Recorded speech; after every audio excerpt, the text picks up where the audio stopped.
കുഞ്ഞിസോ മിനാസാൻ nano മിഷിൻ്റെ episode 11 Malayalam മാൻഹോ എക്സ്പ്ലനേഷനിലേക്ക് എല്ലാവർക്കും സ്വാഗതം. Guys, നിങ്ങൾക്ക് എല്ലാവർക്കും നാനോ മിഷിൻ നന്നായിട്ട് ഇഷ്ടപ്പെട്ടു എന്നെനിക്ക് മനസ്സിലായിട്ടുണ്ട്. അതുകൊണ്ട് തന്നെ ഞാൻ ഈ ഒരു സീരീസ് ഒട്ടും തന്നെ റഷ് ചെയ്യാനായിട്ട് ആഗ്രഹിക്കുന്നില്ല. നിങ്ങൾക്ക് എല്ലാവർക്കും നന്നായിട്ട് എൻജോയ് ചെയ്യാൻ പറ്റുന്ന രീതിയിൽ പ്രോപ്പറായിട്ട് നല്ല ക്വാളിറ്റിയോടെ എല്ലാ ദിവസവും വീഡിയോസിനാണ് പ്ലാൻ ആയിട്ടുള്ളത്. എല്ലാ ദിവസവും കൃത്യം 5 മണിക്ക് തന്നെ നമ്മൾ നാനോ മിഷിൻ്റെ വീഡിയോസൊക്കെ അപ്ലോഡ് ചെയ്യുന്നതുമായിരിക്കും. സോ വീഡിയോ ആദ്യമായിട്ട് കാണുന്ന കൂട്ടുകാരുണ്ടെങ്കിൽ നാനോ മിഷിൻ്റെ ഇതിനു മുമ്പിട്ട് എല്ലാ വീഡിയോസും കണ്ടിട്ട് ഈ ഒരു വീഡിയോ കാണാൻ പാടുള്ളൂ. അതേപോലെ ഇതുവരെ സബ്സ്ക്രൈബ് ചെയ്യാതെ നമ്മൾ സപ്പോർട്ട് ചെയ്യാത്ത ഒരാളാണ് നിങ്ങളെങ്കിൽ ഇപ്പം തന്നെ സബ്സ്ക്രൈബ് ചെയ്തുകൊണ്ട് നമ്മുടെ ഈ പേജ് എല്ലാവരും ഒന്ന് സപ്പോർട്ട് ചെയ്തിട്ട് മറക്കണ്ട. സോ നമുക്ക് നേരെ എന്തായാലും വീഡിയോയിലേക്ക് കടക്കാം. അങ്ങനെ ഈ ചാപ്റ്റർ തുടങ്ങാൻ നേരത്ത് അവൻ പറയും ചെയ്യും, ഞാൻ സ്റ്റുഡൻറ് 23 ഹിയോബങ് താങ്കളുടെ കീഴിൽ വരാനായിട്ട് ആഗ്രഹിക്കുന്നു, താങ്കളെ സെർച്ച് ചെയ്യാനായിട്ട് ആഗ്രഹിക്കുന്നു ഞങ്ങളോട്. എടാ, നീ അവൻ പറഞ്ഞത് കേട്ടോ, ഇന്നലെ വട്ടായോ? അവൻ്റെ ലോയാലിറ്റി ഇല്ലേ പ്ലെഡ് ചെയ്യുന്നത്? അതും സ്റ്റുഡൻറ് 7 ഒരു പവറും ഇല്ലാത്ത.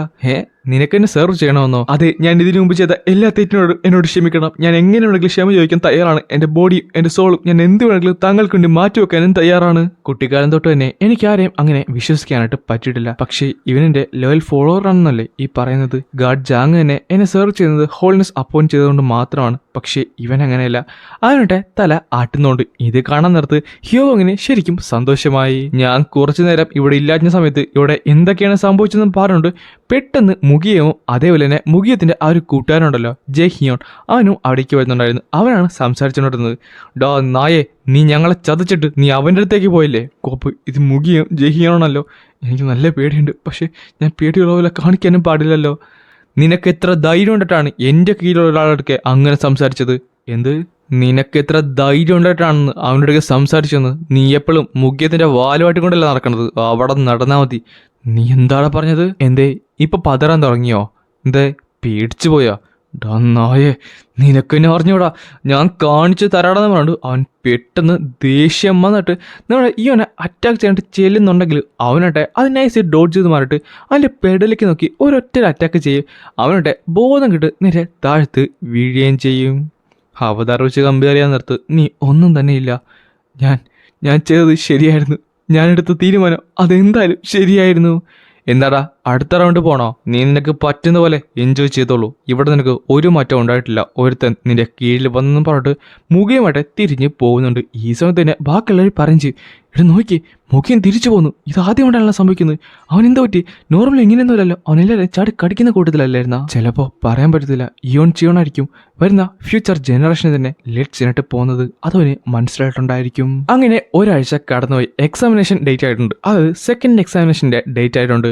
ഞാൻ നിങ്ങളെ പഠിപ്പിച്ചു തരാൻ പറ്റുന്ന എല്ലാം തന്നെ പഠിപ്പിച്ചു തന്നിരിക്കുന്നു. ഇനി എല്ലാം നിങ്ങളുടെ കയ്യിൽ മാത്രമാണ്. ഞാൻ പറഞ്ഞത് മനസ്സിലായോ? For the demonic way. Second examination start ചെയ്യുന്നതിന് മുമ്പ് റാൻഡം ആയിട്ടുള്ള ഒരു ഡ്രോ ഉണ്ടായിരിക്കുന്നതായിരിക്കും. ആ ഡ്രോയിൽ നിന്ന് നിങ്ങൾക്ക് ആരാണോ കിട്ടുന്നത് അവരോടായിരിക്കും നിങ്ങൾ കോമ്പറ്റേറ്റ് ചെയ്യാനായിട്ട് പോകുന്നത്. ഗ്രൂപ്പ് 1 മുതൽ 4 വരെ മുമ്പിലേക്ക് വരുമെന്ന് പെട്ടെന്ന് ഹോം പറയുകയും ചെയ്യും. ആ സമയത്താണ് അവർ മുന്നിലേക്ക് നടന്നു വന്നത്. കണ്ടിട്ട് ഗ്രൂപ്പ് 2ന്റെയും 3ന്റെയും ലീഡർ ചേഞ്ച് ആയിട്ടുണ്ട്. പക്ഷേ അവർ സെയിം ഗ്രൂപ്പിൽ തന്നെയാണുള്ളത്. ഗ്രൂപ്പ് 1ന്റെ ലീഡർ ഇപ്പോഴും സ്റ്റിൽ മുയോങ് ചിയോൺ തന്നെയാണ്, ഷാഡോ സെക്ടറിൽ നിന്നുള്ളത്. അല്ല, ഗ്രൂപ്പ് 4ന്റെ ലീഡർ 72 അല്ലായിരുന്ന? അങ്ങനെ എനിക്ക് തോന്നിയത്. അപ്പോൾ 2 ടീമാണ് ചേഞ്ച് ആയിട്ടുള്ളതെന്ന് പറഞ്ഞിട്ട് പിന്നെ അവരായിട്ട് വന്ന് ആ ഒരു സാധനം എടുക്കുകയും ചെയ്യും. ഗ്രൂപ്പ് 1ന്റെ അത് ഗ്രൂപ്പ് 1 വേഴ്സസ് ഗ്രൂപ്പ് 3യും ഗ്രൂപ്പ് 2ന്റെ അത് ഗ്രൂപ്പ് 2 വേഴ്സസ് ഗ്രൂപ്പ് 4 ആണ് വന്നിട്ടുള്ളത്. അടുത്തതായിട്ട് ഗ്രൂപ്പ് 5 മുതൽ 8 വരെയുള്ള ലീഡേഴ്സ് മുമ്പിലേക്ക് വരട്ടെ എന്ന് പറഞ്ഞപ്പോഴാണ് പെട്ടെന്ന് അത് സംഭവിച്ചത്. ഇവിടെ നോക്കിയേ, ഇവിടെ ലീഡേഴ്സൊക്കെ ചേഞ്ച് ആയിട്ടുണ്ട്. അല്ല, ഗ്രൂപ്പ് 8ന്റെ ഇത് കൊള്ളാലോ. ഇത് ശരിക്കും സർപ്രൈസിംഗ് ആണെന്ന് പറയുന്നുണ്ട്. കാര്യം മറ്റൊന്നുമില്ല, ഗ്രൂപ്പ് 8ന്റെ ലീഡറായിട്ട് വന്നത് മുഖിയമല്ലായിരുന്നു, പകരം ഇയോണായിരുന്നു. ഞാൻ ആ പൊട്ടനായിട്ട് മലയൊക്കെ വാൺ ചെയ്താണ്. മുഖിയോ മൊണ്ട. പിന്നെ കാണിക്കുന്നത് തലേ ദിവസമാണ്. അത് എക്സാമിനേഷൻ നടക്കുന്നതിൻ്റെ തൊട്ട് തലേ ദിവസം ട്രെയിനിങ് സെക്ഷനാണ് ഉണ്ടായിരുന്നത്. മുഖിയുമായിട്ട് ദൂരത്ത് നിന്ന് ഇതെല്ലാം കാണുന്നുണ്ടായിരുന്നു. അവരിപ്പോഴും ഒരുമിച്ച് ചെയ്യുന്നതാണ് പ്രാക്ടീസ് ചെയ്തുകൊണ്ടിരിക്കുന്നത്. എല്ലാവരും മണ്ടന്മാരാണ്. നമ്മൾ ചെയ്യുന്ന സ്ട്രാറ്റജീസ് ഒക്കെ പരസ്പരം കണ്ട് അവർ നമ്മളെ അറ്റാക്ക് ചെയ്യുന്നുള്ള കാര്യം ഇവർക്ക് മനസ്സിലാകത്തില്ലേ? ഒരു കാര്യം ചെയ്യാം, ഞാനതായാലും എൻ്റെ ടെക്നിക്സ് ഒറ്റയ്ക്ക് പ്രാക്ടീസ് ചെയ്യാം. മുഖിയോ എന്ന് പറഞ്ഞിട്ട് പെട്ടെന്നായിരുന്നു അവളോടേക്ക് വന്നത്. നീയോ? പക്ഷേ അവനൊന്നും മര്യാദ തിരിഞ്ഞ് നടക്കുകയും ചെയ്യും. അടുത്ത സെക്കൻഡ് അവളട്ടെ അവൻ്റെ തൊട്ട് ഫ്രണ്ടിൽ വന്ന് നിന്ന്, നിനക്കെന്താണ് വേണ്ടത്? ഒരാൾ നിന്റെ പേര് വിളിക്കാൻ നേരത്ത് ഒന്ന് തിരിഞ്ഞു നോക്കിയിട്ട് എന്തിനാ വിളിച്ചതെന്നെങ്കിലും ചോദിക്കാൻ മേലെ? നീ കാര്യത്തിലേക്ക് വാ. നീ എപ്പോഴും ഉറപ്പാണ്. ഞാൻ നിന്നെ ഹെൽപ്പ് ചെയ്യാൻ വേണ്ടിയാണ് ഇവിടേക്ക് വന്നത്. ഹെൽപ്പ് ചെയ്യാൻ കേട്ടോ? നീ ഞങ്ങളുടെ സെക്ടറിനെ മുഴുവൻ അന്ന് പൊട്ടന്മാരാന്ന് വിളിച്ചതാണ്. എന്നിട്ട് നീ ഞങ്ങളെ ഹെൽപ്പ് ചെയ്യാനായിട്ട് വന്നിരിക്കുന്നോ? ഒന്ന് പോകാൻ നോക്കടാ. ഓ എനിക്ക് നിന്നെ ഒരിക്കലും സ്റ്റാൻഡ് ചെയ്യാനായിട്ട് പറ്റത്തില്ല. ഞാനതെല്ലാം വന്ന കാര്യം പെട്ടെന്ന് പറയുന്നുണ്ട്. പെട്ടെന്ന് അവളുടെ കൈ അങ്ങോട്ട് കാണിച്ചു കൊടുക്കുന്നുണ്ട്. നീ ഇഞ്ചേർഡായോ? അതെ, ഇന്നലെ സംഭവിച്ചതാണ്. ഇന്നലെയോ? ഞാൻ രാത്രി ട്രെയിൻ ചെയ്തുകൊണ്ടിരിക്കുവായിരുന്നു. ആ സമയത്താണ് പെട്ടെന്ന് ഒരുത്തൻ എന്നെ ആംബുഷ് ചെയ്തത്. ആംബുഷ് ചെയ്തെന്നോ? നിന്നെയോ? അത് കൊള്ളാലോ. ആർക്കാണ് അത്രയും വിവരമില്ലാത്തത്? സത്യം പറഞ്ഞാൽ അറിഞ്ഞൂടാ. അവന് മാസ്ക് ഇട്ടിട്ടുണ്ടായിരുന്നു. ഞാൻ ഒട്ടും പ്രതീക്ഷിക്കാത്ത സമയത്താണ് അവനത് ചെയ്തത് തന്നെ. മാസ്ക് ഇടാതെ ചേട്ടെ. പക്ഷെ നീ നിന്റെ ഗാർഡ് ലെറ്റ് ഡൗൺ ചെയ്തോ? നിനക്കിതൊരു തമാശയായിട്ട് തോന്നുന്നുണ്ടോ മുഖ്യം? ഞാൻ ഒരിക്കലും എന്റെ ഗാർഡ് ലെറ്റ് ഡൗൺ ചെയ്തിട്ടില്ല. അപ്പൊ നീ പറഞ്ഞു വരുന്നത് ഞാൻ കുറച്ചുകൂടെ കെയർഫുൾ ആയിരിക്കണമെന്നാണ്. എന്നെ ആരെങ്കിലും ആംബുഷ് ചെയ്യാൻ ചാൻസ് ഉണ്ടെന്നല്ലേ?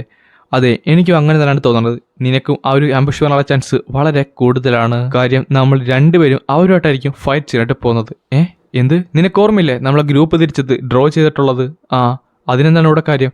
മേ ബി അതുപോലെ തന്നെ ആയിരിക്കും അടുത്ത രീതിയിലും വരാനായിട്ട് പോകുന്നത്. നാളെ ഗ്രൂപ്പ് തിരിക്കാൻ പോകുന്നു, ഫൈറ്റ് ചെയ്യാൻ പോകുന്നത് അങ്ങനെ ആയിരിക്കും. അവസാനത്തെ 4 ടീം, ആ കൂട്ടത്തിൽ ഞാനും നീയുമുണ്ട്. നീ പറയുന്നത് നേരെ പോയിന്റിലേക്ക് വന്നാൽ മതി. വെറുതെ വളച്ചിട്ടേണ്ട കാര്യമൊന്നുമില്ല. എടാ, നിനക്ക് ഓർമ്മയില്ലേ, അവർ ഓൾറെഡി ഇത് കാണിച്ചു തന്നാണ് 4 ഗ്രൂപ്പിനെ തിരിച്ച് അതിൻ്റെ അന്ന് ഡ്രോ ചെയ്ത് എടുക്കുന്നതായിരിക്കും. ആ രീതിയിലായിരിക്കും നമ്മൾ നീ ഫൈറ്റ് ചെയ്യാനായിട്ട് പോകുന്നത്. അല്ല, നീ ഇപ്പോൾ പറഞ്ഞു വരുന്നത് ഇതിനു മുമ്പ് ഡ്രോ ചെയ്തത് മനഃപൂർവ്വമാണെന്നാണോ ഈ ഫൈറ്റ് ചെയ്യാൻ വേണ്ടി? അപ്പോൾ നിനക്ക് കാര്യങ്ങൾ മനസ്സിലാവുന്നുണ്ട്. ഒരു ലീഡർ അല്ലെങ്കിൽ ആ ഗ്രൂപ്പ് കംപ്ലീറ്റ്ലി ഫെയിലിയർ ആയിരിക്കും. അവർക്ക് അവരുടെ ഫോർമേഷൻ കീപ്പ് ചെയ്യാനായിട്ട് പറ്റത്തില്ല, ഒന്നും തന്നെ പറ്റത്തില്ല. അതാണ് ഞാൻ ഈ പറഞ്ഞു തന്നത്. എന്തായാലും നാളെ ആയിരിക്കും നമ്മുടെ ലാസ്റ്റ് എക്സാമിനേഷൻ.